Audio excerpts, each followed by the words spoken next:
Maintenant, quelques mots sur le nouveau dispositif aussi qui a été voté dans la deuxième loi de finances rectificative pour 2020, où pour relancer l'économie, on a décidé en fait d'instaurer un abattement de 100 000 euros en plus de l'abattement préexistant que tout le monde connaît, qui est de 100 000 euros par parent et par enfant et qui se renouvelle tous les 15 ans. Et en plus de ça, on a aussi un autre abattement qui dit l'abattement Sarkozy de 31 865 euros en numéraire. Donc, en plus de ces deux dispositifs qui sont déjà existants, c'est-à-dire que chaque parent peut transmettre à ses enfants en franchise d'impôt jusqu'à 131 865 euros.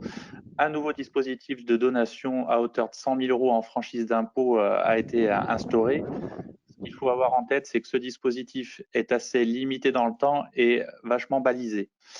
Il est limité dans le temps parce qu'il concerne toutes les donations en numéraire entre le 15 juillet 2020 et le 30 juin 2021.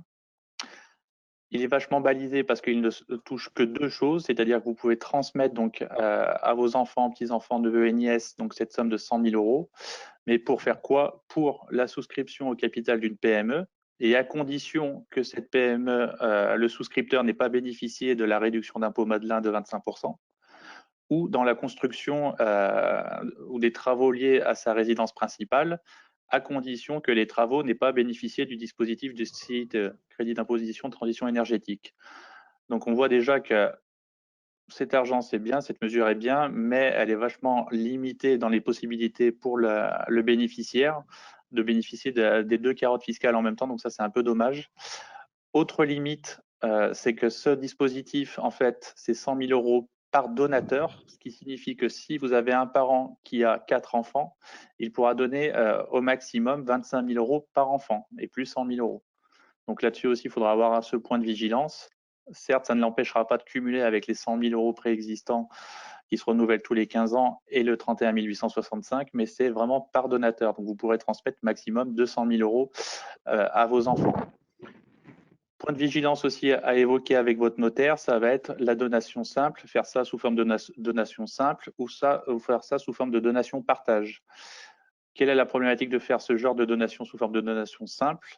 Si le premier enfant investit 50 000 euros dans une PME qui prend de la valeur et que l'autre investit 50 000 euros dans la construction de sa résidence principale au fin fond de la Creuse, au jour de la succession, dans le cas d'une donation simple, on est obligé de rapporter la valeur au jour du décès du donateur. Donc si la société a fait x10 et que la résidence principale a gardé la même valeur, un des deux enfants devra une soulte à l'autre. Alors que dans le cas d'une donation partage, l'intérêt de la donation partage, c'est qu'on va figer, entre guillemets, les valeurs dans le cadre du rapport civil et fiscal au jour de la succession du donateur. Donc, c'est-à-dire que les 50 000 euros transmis à chaque enfant seront rapportés pour leur valeur au jour de la donation, à savoir 50 000 euros. Donc là-dessus, il faudra bien évoquer ce sujet-là avec votre notaire, de ne pas faire ça sous forme de donation simple, plutôt passer sous une forme de donation partage et vérifier pourquoi vous faites ça compte tenu des limites imposées par ce dispositif. Alors Jean-Baptiste, une petite question qui nous est Oui. posée. Les ayants droit sur le pacte du Trade, les ayants droit doivent-ils exercer une fonction d'encadrement, donc de direction, je pense, au sein de Oui, l'entreprise au moment de la signature du pacte? en phase C'est- d'engagement collectif, du coup. Bah Euh, ouais, en fait, non, hein, c'est pas au niveau de l'engagement collectif, c'est-à-dire c'est pas au moment de la signature du pacte, c'est au moment où on bascule dans l'engagement Enfin, je vous laisse répondre, hein, mais ouais. c'est au Si moment vous où on êtes en bascule fait dans l'engagement en individuel. phase Ouais, d'engagement collectif de conservation, non, mais en phase d'engagement individuel, oui, vous devez au moins avoir le donateur c'est ça. ou le donataire qui doit exercer une fonction de direction pendant cette phase-là.